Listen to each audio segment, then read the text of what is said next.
Type 3 words, Bart Simpson, skateboarding. 4 seconds later, there he is. Same yellow skin, same spiky hair. Nobody at Fox drew him. Nobody got paid. Disney is now suing the company that generated him. And that's the smallest fight in a war that's already ending careers. One 2025 survey found that over a quarter of professional illustrators have already lost work to AI. Not will. Already.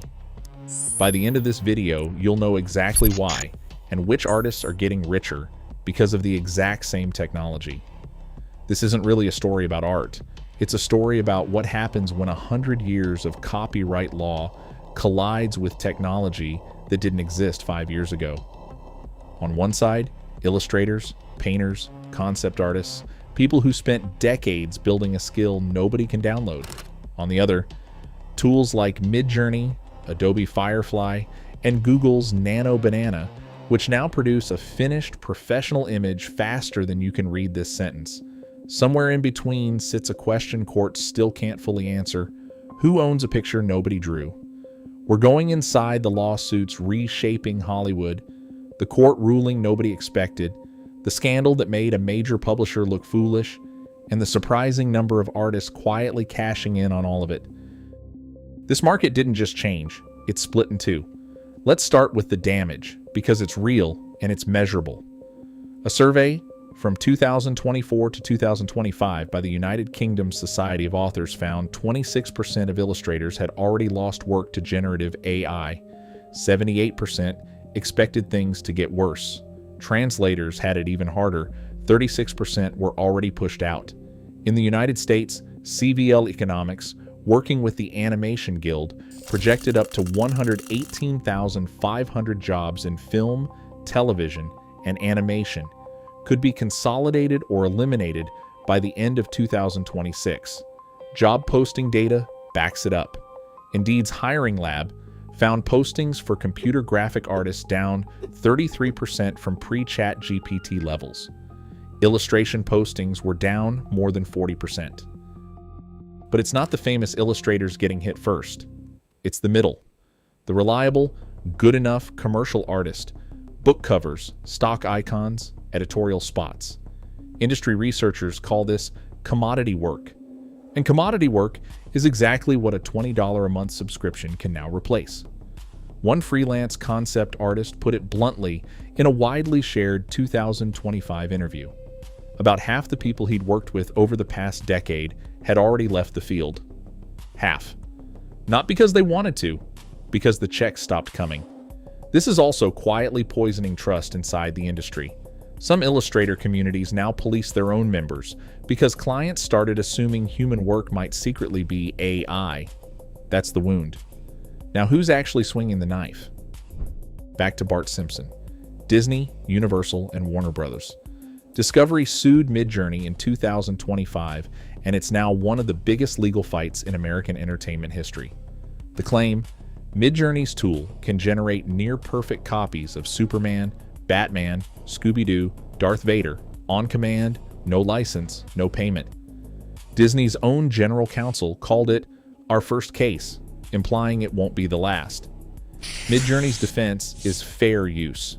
Training on publicly available images, even copyrighted ones, is legal, they argue, the same claim being tested across dozens of AI lawsuits right now.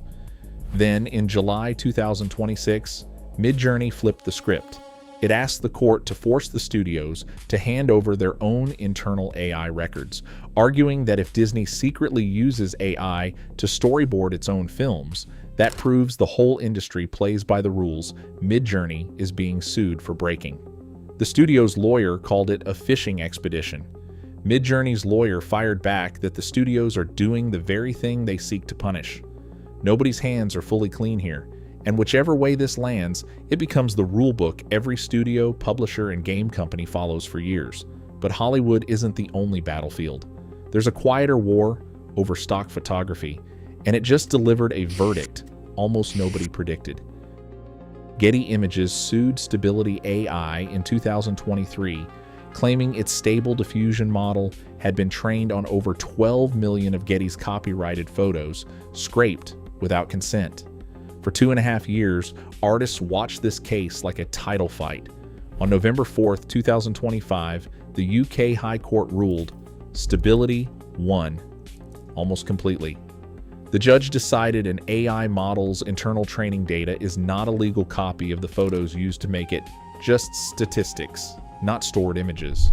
Getty walked away with one tiny consolation, a narrow trademark win, because a few early images accidentally kept a ghost of the Getty watermark. Here's the part most coverage missed.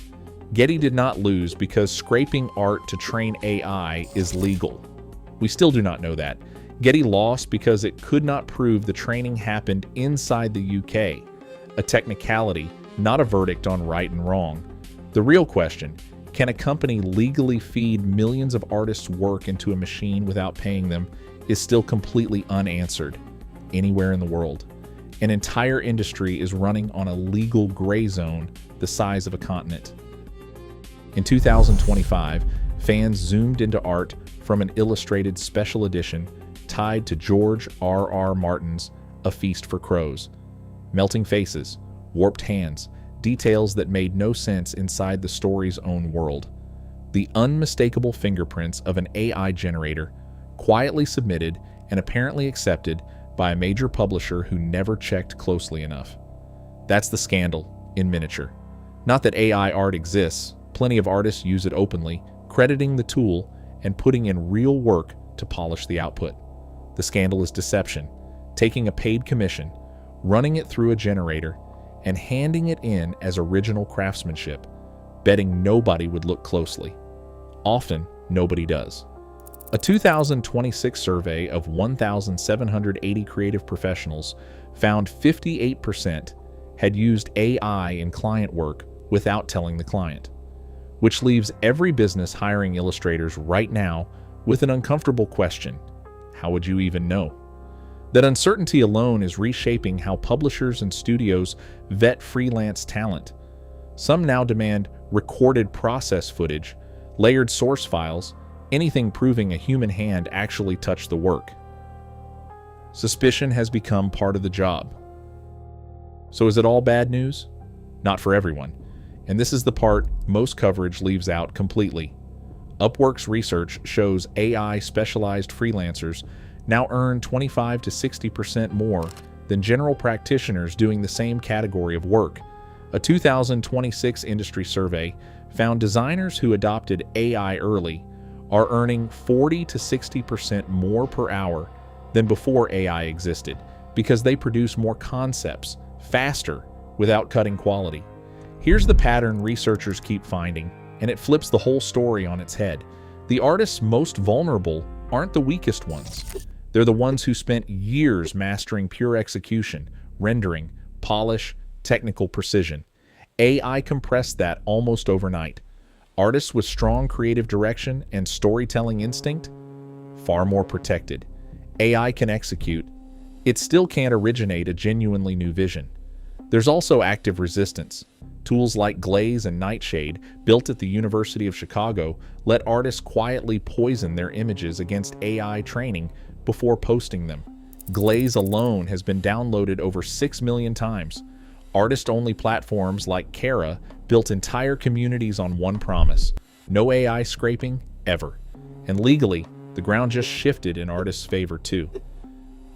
In March 2026, the U.S. Supreme Court quietly refused to hear one final appeal, a case brought by a computer scientist trying to copyright a painting his AI made entirely on its own, no human touching a single pixel. The court's silence was the loudest answer possible, left standing years of rulings plus a 2025 U.S. Copyright Office report, all saying the same thing. A machine cannot be an author, not under American law, not now, maybe not ever. Which means every fully AI-generated image with no meaningful human hand behind it legally belongs to no one. Anyone can copy it, sell it, take it. There's nothing to steal because nothing was ever owned. The machines can now paint faster than any human alive, but the law just drew a hard, permanent line and put the human hand back at the center of everything. For now, that hand is still the only one the law protects. So are artists losing or adapting? Honestly, both at once. The illustrator who spent years mastering hands might never get that market back. But somewhere else, a different artist just landed a client specifically because they could prove a human made the work. The lawsuits aren't over. Disney's fight with Midjourney is still in discovery. Getty could still appeal. And lawmakers in Washington and Brussels are drafting the rules that decide what this industry looks like in 5 years. One thing is certain, the value of a human made, this has changed forever. Not disappeared. Changed. If stories where technology, money, and real people collide are what you're here for, there's another one waiting right now.